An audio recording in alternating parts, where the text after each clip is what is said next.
Bonjour à toutes et à tous, merci de me rejoindre pour ce jeu. C'était podcast enregistré depuis le Alvelberg d'Asselt où les joueurs chiliens, vous l'entendrez peut-être derrière moi, sont en pleine session d'entraînement. Ce vendredi, nous vous proposons avec David Dessourou qui va m'épauler tout au long de ce week-end un numéro spécial à la veille de la rencontre Belgique-Chili. Ce match se joue dans le cadre du premier tour des qualifications et le vainqueur jouera le tour suivant au mois de septembre contre la Suède ou l'Australie avec l'espoir de se qualifier pour le Final 8. Dans ce podcast, on va vous présenter les face-à-face qui nous attendent et vous entendrez bien entendu les coachs Steve Darcy et Nicolas Massou, mais aussi certains joueurs, Zizou Bergs, Alexander Blok, Sander Gille et Christian Garin côté chilien. On vient de l'apprendre, Nicolas Jarry, numéro 1 chilien et 38e mondial, ne jouera a priori pas la rencontre samedi, sauf si gros revirement de situation, mais il est malade, on l'a appris il y a quelques heures ici lors du tirage au sort qu'il devait avoir lieu à midi ici à Asselt. Il a été remplacé par Thomas Barrios Vera qu'on vous présentera évidemment dans ce podcast. N'oubliez pas d'apporter votre soutien tout au long du week-end à la team Belgium, ils en auront besoin. La rencontre, vous pouvez la suivre sur tous les médias de proximité, donc TVcom, TéléMB, Télésambre, ce sera diffusé un petit peu partout aux quatre coins de la Wallonie, donc n'hésitez pas, et ce sera aussi diffusé sur Sportza si jamais vous habitez en Flandre. Voilà pour les premières informations que je pouvais vous donner et je vais vous donner un petit peu plus de détails sur cette rencontre. Merci d'être au rendez-vous, c'est parti. Silence s'il vous plaît, les joueurs sont prêts.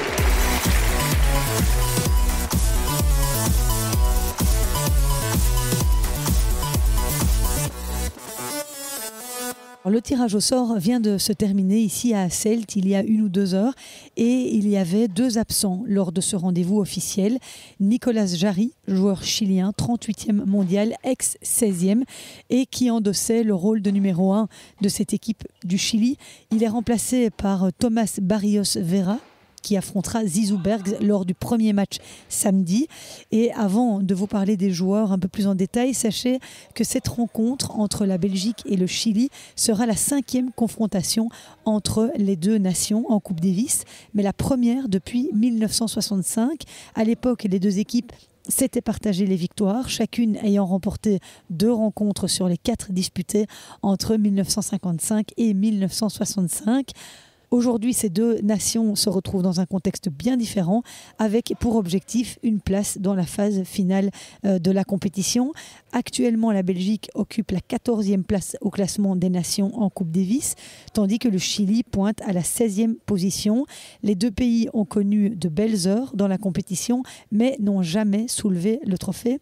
La Belgique a disputé 3 finales en 1904, en 2015 et en 2017, mais sans jamais triompher, tandis que le Chili s'est incliné en finale une seule fois. C'était en 1976 contre l'Italie. Voilà, vous connaissez comme ça un petit peu l'historique de cette rencontre. La Belgique, elle dispute les qualifications pour la 6e fois. L'an dernier, elle avait battu la Croatie 3-1 avant de s'arrêter en phase de groupe lors de la phase finale avec une victoire face aux Pays-Bas, mais des défaites contre l'Italie et le Brésil. De son côté, le Chili s'était qualifié en battant le Pérou, mais n'avait pas réussi non plus à sortir de son groupe lors de la phase finale qui avait lieu en Chine.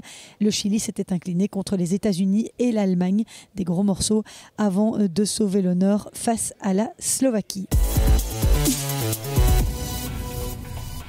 Ce samedi, c'est dans un stade à guichet fermé, les 4200 places ayant été vendues, que la Belgique tentera de décrocher son ticket pour le 2e tour des qualifications qui se tiendra en septembre et qui réunira 14 pays. Côté belge, en l'absence de David Goffin, c'est Zizou Bergs qui endosse une nouvelle fois la vareuse de numéro 1 et c'est Alexander Blok qui a été sélectionné pour être le 2e joueur. Steve Darcy avait le choix entre Alexander ou bien Raphaël Collignon. Zizou Bergs affrontera Thomas Barrios Vera samedi et Alexander Blok jouera contre Christian Garin. Dimanche, il y aura peut-être des changements si Nicolas Jarry va mieux, mais on retrouvera d'abord le double suivi du duel des numéros 1 Zizou Berz contre Christian Garin, suivi d'Alexander Blocks face à Thomas Barrios Vera. Et ça, de nouveau, si Steve ne change pas sa composition dimanche, mais il se peut très bien que si Alexander est fatigué, il puisse aligner Raphaël Collignon. On n'en est pas encore là. On va commencer par entendre notre capitaine, justement Steve Darcy, dont c'est la 7e rencontre en tant que chef d'équipe. Il nous partage son état d'esprit à la veille de ce match. Alors Steve, ça y est, on y est. Cette Coupe Davis à la maison, ça doit quand même avoir une saveur particulière pour toute l'équipe. Bah oui, on est content. Surtout, on est content d'être ici en Belgique avec une salle qui va être remplie, pleine à craquer. Il n'y a plus de place à vendre, tout est sold out. On n'arrive même plus à en trouver une seule pour nous. Donc ça fait du bien de voir ça. Ça fait du bien de voir tout le monde qui se déplace pour voir cette équipe. Et je pense qu'ils sont tous contents. Est-ce que tu t'attends à ce qu'ils jouent aussi bien qu'à Bologne dans ces conditions-là, avec un petit peu plus de pression ? Il n'y a pas de raison. En tout cas, on va essayer de les préparer pour qu'ils soient bien. Le fait d'avoir le public, c'est sûr que ça met peut-être une pression supplémentaire, mais c'est une pression positive. Donc j'espère qu'ils vont arriver à s'en servir positivement pour aller chercher le meilleur. Il n'y a pas de raison que ça n'aille pas. On vient d'apprendre cette nouvelle que Nicolas Jarry était malade, donc il sera probablement absent demain. Tu le prends comment ? C'est une bonne épineur du pied quand même. Je le prends bien, évidemment. Maintenant, ils ont quand même des joueurs avec énormément d'expérience malgré tout. Garin, il a été top 20. Barrios Vera, il a été 90. Donc, c'est des joueurs qui jouent bien sur toutes les surfaces. C'est sûr que Jarry, c'est leur numéro 1 qui sera probablement absent demain. On ne va pas se plaindre. On va essayer, nous, de préparer les matchs aujourd'hui forcément un peu différemment. Mais on va les préparer très sérieusement et on va essayer de faire le travail demain. Sander est lui aussi un petit peu... Enfin, il n'est pas là aujourd'hui, en tout cas pour le tirage au sort, il n'est pas trop bien. Il faut s'inquiéter pour dimanche ? On s'est un peu inquiété, forcément. Pour l'instant, ça évolue très très bien. Il n'a plus de fièvre, il se sent beaucoup mieux, il s'est bien reposé. Donc il va essayer de retaper un peu la balle aujourd'hui, sentir le terrain, transpirer un petit peu et... On verra demain. Demain, c'est une longue journée. Je pense qu'on doit d'abord se concentrer sur la journée de demain qui sera primordiale et méga importante. Et on fera le bilan demain soir. S'il doit jouer dimanche, je pense qu'il sera en état. Mais comme je dis, on va d'abord faire une belle journée demain et voir comment ça s'annonce pour dimanche. Alors justement, la journée de demain, Zizou qui va endosser le rôle d'ultra favori dans la rencontre qui l'attend. C'est aussi quelque chose à assumer, ça, devant son public. C'est sûr que jouer ici à Celt, chez lui, ça doit être une des premières fois, si pas la première fois qu'il a un match comme ça en Belgique. Ça va être spécial. Évidemment, il est ultra favori, ça tout le monde le sait, on ne va pas le cacher. Mais ce sera un match très compliqué parce que l'autre, c'est un bon joueur de tennis. Il a de l'expérience, il a été aussi dans le top 100. Donc il faut se méfier, il faut s'attendre que ce soit un match très compliqué. Mais avec le soutien du public, avec une salle comble, j'espère que ça va le pousser à vraiment faire un gros match. Il vient de faire une finale aussi récemment, non ? Il a perdu en finale la semaine passée en Challenger, en Amérique du Sud, sur terre battue. Mais comme je dis, un joueur qui est en confiance est toujours un joueur super dangereux. Alors Alexander Blocks, tu l'as choisi. Il y avait soit Raphaël Collignon, soit lui. Pourquoi ton choix s'est porté sur Alexander Blocks ? Pour moi, le choix était assez logique. Voilà, Raphaël est encore un tout petit peu mieux classé qu'Alex. Il n'a pas fait un grand début d'année. Alexander, il sort d'une victoire en Challenger la semaine passée sur dur. Il joue très bien à l'entraînement, il se sent bien physiquement. Donc pour moi, je ne voyais pas la raison de l'écarter, en tout cas demain. Maintenant, le joueur de demain n'est pas sûr de jouer dimanche non plus. Comme je dis, la journée de demain va être très longue et on fera le point demain soir. Mais pour moi, le choix était logique. À quel point la surface va nous avantager ? Je ne suis pas sûr qu'elle va nous avantager. En fait, c'est une surface, bien sûr, qu'on a choisie parce qu'on est chez nous. Mais ils vont tous jouer sur dur les semaines qui suivent. Donc on a pris une surface comme à Bologne qui nous avait bien convenu. Maintenant, est-ce qu'elle va convenir aussi aux Chiliens ? Peut-être que oui, peut-être que non. En tout cas, c'est des joueurs qui jouent bien partout, sur toutes les surfaces. Donc on a pris une surface classique, dur, un peu plus rapide. Et on va espérer que ça fasse l'affaire. Nicolas Massou, il est fou de son pays, il est fou de son drapeau, il a gagné une médaille d'or, la seule médaille d'or que le Chili ait jamais remportée en tennis. Alors on sait que toi tu as aussi un peu dans cette mentalité-là, mais est-ce que tu le redoutes par sa fin de vouloir s'imposer dans une rencontre de Coupe Davis? C'est sûr qu'il va tout donner pour aller chercher le match, quoi qu'il arrive.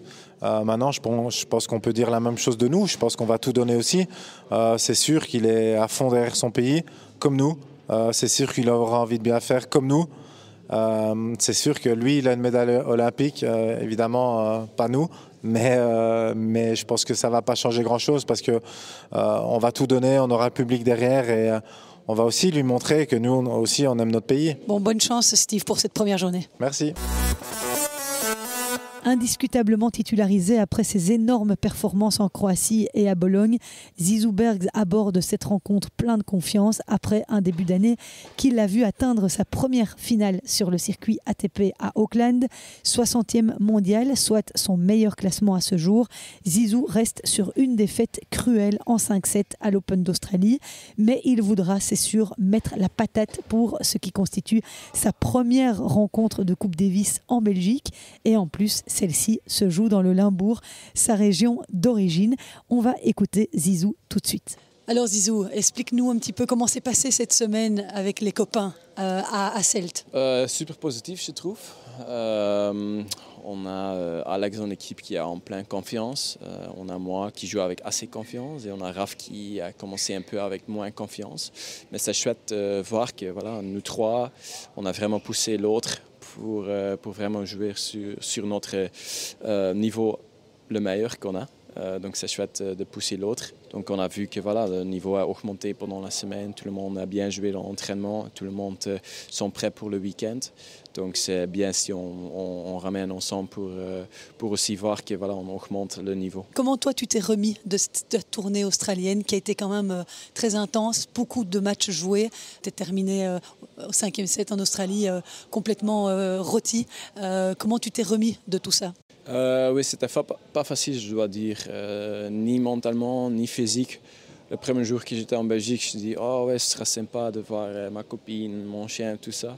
Mais je pense qu'ils n'ont rien eu à moi parce que j'étais que dans le sofa.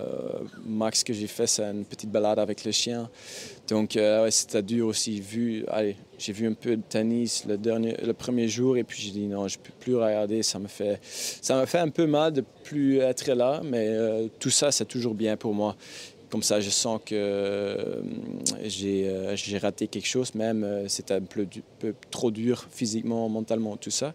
Mais ça donne un certain feu dans moi, une certaine énergie que je peux toujours transmettre dans un bon sens. Et c'est ce que j'ai fait aussi cette semaine, que voilà, je joue certainement mieux qu'en Australie, qu'à Adelaide et tout ça. Donc, je suis curieux pour le week-end. Et le week-end, ce sera toi le numéro 1 belge, avec tout ce public qui sera là pour te soutenir. Pas trop de pression sur tes épaules, ça va? Ça me donne toujours une certaine énergie pour vraiment donner le meilleur de moi-même, d'être le plus efficient de jamais. Donc pour l'instant, ça marche toujours très bien. J'espère aussi que ça va tomber ce week-end. Parce que voilà, c'est aussi mon premier fois ici à Hasselt. Mais en tout cas, c'est quelque chose que j'adore de jouer pour mon public. Je sens un peu la même pression à Anvers quand je dois jouer là, même si c'est individuellement. Mais voilà, aussi, on a commencé quelque chose de belle avec une équipe assez jeune. Et c'est step by step dans le processus et on ne doit pas faire différemment ce week-end. Oui, tu es content de cette collaboration? Tu étais content avec Christophe de ce qui s'est passé là-bas? Oui, certainement. C'est bien que voilà, tu as une pre-season ensemble et c'est quand même un peu rare dans le tennis que tu peux avoir une pre-season ensemble. Et on a travaillé des choses et on a vu que ce n'est pas tous déjà tombé en Australie, dans le trip d'Australie, mais déjà à un moment où ça tombait et voilà, j'ai gagné plein de matchs dans des circonstances super difficiles. Donc c'est bien si les résultats sont déjà là. Et voilà, on est revenu d'Australie ici, on a encore travaillé ensemble et on voit quand même que cette semaine, tout commence à tomber plus souvent, plus régulièrement. Donc ça veut dire que ça commence à vraiment être dans mon système, toutes les choses qu'on a travaillées. Par rapport à ton adversaire de demain, tu ne le connais pas bien, tu le connais déjà un petit peu? Oui, je connais. Si je ne me trompe pas, j'ai déjà joué 2 fois. En Australie, une fois il y a 2 ans, et puis une fois sur Terre. Donc je connais, mais voilà, il a beaucoup changé pendant 2 ans. Si je vois moi-même, certainement chez lui aussi, il a changé de trucs.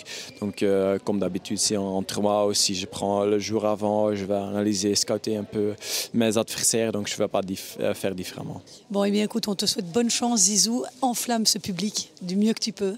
On espère vraiment que la journée de demain se passera déjà bien. Oui, j'espère aussi. Merci beaucoup. Et comme Steve Darcy l'a expliqué, il a choisi de donner sa chance à Alexander Bloks ce week-end, qui vient de remporter le Challenger 100 d'Oeiras au Portugal.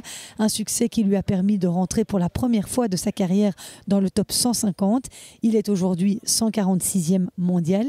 Le joueur de 19 ans a fait ses grands débuts en Coupe Davis en 2024, l'année dernière. C'était à Bologne, où il a poussé Matteo Berrettini dans ses retranchements. L'Italien s'était finalement imposé en 3-7, 3-6, 6-2, 7-5. Je l'ai rencontré ce vendredi et je lui ai demandé s'il n'avait pas trop de pression de jouer devant son public pour la première fois de sa jeune carrière. Je me sens très bien maintenant. J'ai beaucoup de confiance après la semaine dernière en Portugal. Et oui, c'est un honneur de jouer pour la Belgique à la Coupe Davis. C'était toujours un rêve de moi. C'était une très belle expérience à Bologne de jouer là-bas contre des joueurs, contre Berrettini, des équipes très fortes. Je pense que Chili sont très forts aussi, donc c'est très bien pour mon expérience aussi. Et oui, je suis prêt pour demain parce qu'on a bien s'entraîné toute la semaine. Je trouve qu'on joue très bien tous les 5. Oui, sauf que Sander, il est un peu malade, mais Raph, Zizou et moi, on a très bien joué à les entraînements et oui, je pense qu'on est prêt. Qu'est-ce que tu connais de Cristian Garin? Est-ce que tu le connais bien? Oui, j'ai souvent vu des matchs de lui sur la télé. Avant, il était top 20, je pense. Il a très bien joué les années 2019-2020, je pense, spécialement sur Terre. Il a gagné 500 ATP et quelques ATP encore contre des très bons joueurs. Un bon challenge pour toi? Oui, un bon challenge pour moi. Je trouve que maintenant, il n'est pas la forme qu'il a eue avant, mais il reste quand même un très bon joueur. Et je dois jouer mon meilleur tennis de gagner et c'est ça que je vais essayer de faire. Au niveau de la surface, est-ce que c'est très différent que le Portugal où tu viens de gagner ou est-ce que c'est plus ou moins les mêmes conditions? Pour moi, j'adore le terrain ici, c'est vraiment bien, je trouve. C'est pas très vite, c'est pas trop long, je trouve vraiment un balance parfait. Et à Portugal, c'était, je pense, plus long qu'ici. Et moi, j'aime quand ça va un peu plus rapide. Et oui, je me sentais très bien sur le terrain les 5 derniers jours. Et j'ai hâte de jouer demain. Bonne chance, Alexander, qui parle de mieux en mieux français, hein, vous le remarquerez. Ah oui, j'essaie. Il y a encore quelques fautes, mais... Non, tu fais très bien. Merci, Alexander. Et puis, tu vas enflammer le public demain. Hein. Oui. Je suis un peu calme sur le terrain, mais avec le public, ça va changer un peu, je pense. Tu vas mettre la patate, toi aussi? Pas comme Zizou, mais je vais mettre, oui. Allez, bonne chance, Alex. Merci beaucoup. Oui, merci beaucoup. Merci. Alors en double dimanche, on retrouvera la paire emblématique Sander Gille et Joran Vliegen qui ont formé une équipe très performante pendant plus de 10 ans avant de se séparer fin de l'année passée. Ensemble, ils ont remporté 8 titres sur le circuit ATP. Leur meilleur résultat en Grand Chelem est une finale à Roland-Garros en 2023. Ils ont aussi gagné le Masters 1000 de Monte-Carlo en 2024. Si aujourd'hui Sander Gille est associé au Polonais Jan Zielinski et Joran Vliegen joue avec l'Australien Mathieu Matthew Ebden. Il reste un précieux atout, évidemment, pour la première rencontre qui aura lieu dimanche, avant les simples. Il faudra évidemment que Sander soit remis à 100%, puisque, comme je vous le disais, j'avais toutefois pu le rencontrer mardi lors de la première conférence de presse organisée. On écoute Sander Gilles. Sander, encore une rencontre de Coupe Davis. Tu commences à être habitué, hein, toi, des rencontres. C'est la première fois que tu vas retrouver Yoran après votre séparation de l'année passée. Excité? Oui, très excité. C'est quand même un peu bizarre, hein, d'office. Pourquoi? Parce que ça fait quelques semaines qu'on n'a plus joué ensemble. Aussi parce que oui, on reçoit la question, comme tu as demandé. Oui. Alors comme ça, c'est un peu bizarre, mais entre nous, ça va très bien. On s'est vu en Australie aussi, on peut bien parler. On a déjà entraîné ensemble hier et ça passe bien. Et tous les deux, nous sommes très, très contents et heureux de faire partie de l'équipe. Et le seul truc qui est important, c'est un bon résultat ce week-end et nous sommes quand même contents pour faire un match ensemble. Est-ce qu'ils ont une équipe de double qui est redoutable pour toi ou ce sont des joueurs de simple qui jouent en double? Est-ce que tu peux nous expliquer un petit peu? Oui, ce sont tous des joueurs simples qui jouent en double. Quand même, Jarry joue souvent. Aussi Barrios Vera, leur troisième joueur, il joue souvent en double. Alors c'est un bon joueur.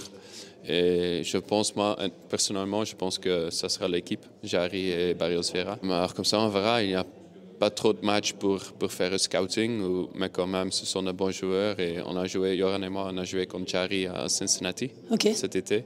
On a perdu contre lui. Il a joué avec Fils ce match-là. Alors, c'est un bon joueur et Barrios Vera aussi. Ils ont assez d'expérience pour faire un bon double. Mais quand même, ils ont un très bon jeu, ils sont très capables de faire un bon match, alors ça sera dangereux. Comment on retrouve ces automatismes avec Yoran? Comment vous allez un peu plus travailler que d'habitude parce que vous n'avez plus joué ensemble depuis longtemps? Non, je ne pense pas. Non? Je pense que 10 ans, ça fait assez longtemps. C'est vrai. Pour retrouver les habitudes. Alors non, mais une semaine ici, chaque jour ensemble, ça va être assez, je pense, pour faire un bon résultat ce week-end. Et 10 ans, c'est assez. Ouais. Du côté de nos adversaires, eh bien, le capitaine Nicolas Massou, 45 ans, est une icône dans son pays. Il reste à ce jour le seul joueur chilien à avoir remporté une médaille d'or aux Jeux Olympiques. C'était en 2004 à Athènes, où il avait battu en 5-7 l'Américain Mardy Fish. Il avait aussi remporté la médaille d'or en double à ces mêmes Jeux Olympiques. Alors, comme Steve Darcy, ce capitaine a joué un grand rôle en Coupe Davis pour son pays. Il a disputé 46 rencontres pour le Chili entre 1996 et 2011 pour un bilan de 29 victoires et 17 défaites. À la tête de l'équipe depuis 10 ans, depuis 2014, Massou a permis au Chili de revenir dans le groupe mondial en 2019 avec une qualification pour les finales de la Coupe Davis après 8 ans d'absence. On va écouter tout de suite le capitaine chilien. I think that the tie is going to be very difficult for them and for us because also Chile have a great team. Yes. And I think that you need to be prepared for a tie that is going to be very, very difficult. And I think we have a good team. They are practicing well. We like to represent our country. You know, I started Davis Cup captain since 10 years ago. So I started with these guys when they were very young, most of them. So we live a very long process. We are very motivated every time that we go and to represent Chile. You need to be prepared when some player is injured or some player is not in the team, and then you need to play with the other ones. But for me, the good thing is that we have players that are very, very similar level. Yeah. So they are all very good players. So if one is not here, the other one is prepared and can play the same level. Yeah. So I believe in everyone, and we are ready in case that one player is not here.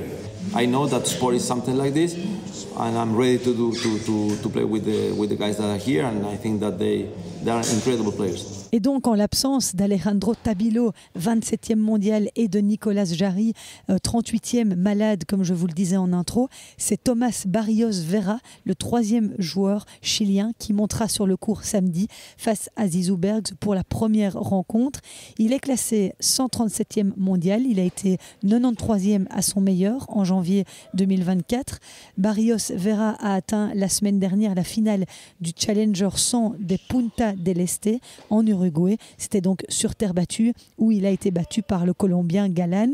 Il compte à ce jour 4 titres sur le circuit Challenger et 1 titre en double sur le circuit ATP avec son compatriote Alejandro Tabilo, lui aussi absent de cette rencontre parce qu'il souffre de problèmes au dos. Alors la deuxième rencontre de samedi opposera Alexander Blocks à Christian Garin, numéro 2 de son équipe ce week-end. Christian Garin n'est pas un inconnu, il est redescendu à la 133e place mondiale, mais il a déjà remporté 5 titres sur le circuit ATP. À chaque fois, lui aussi, sur terre battue.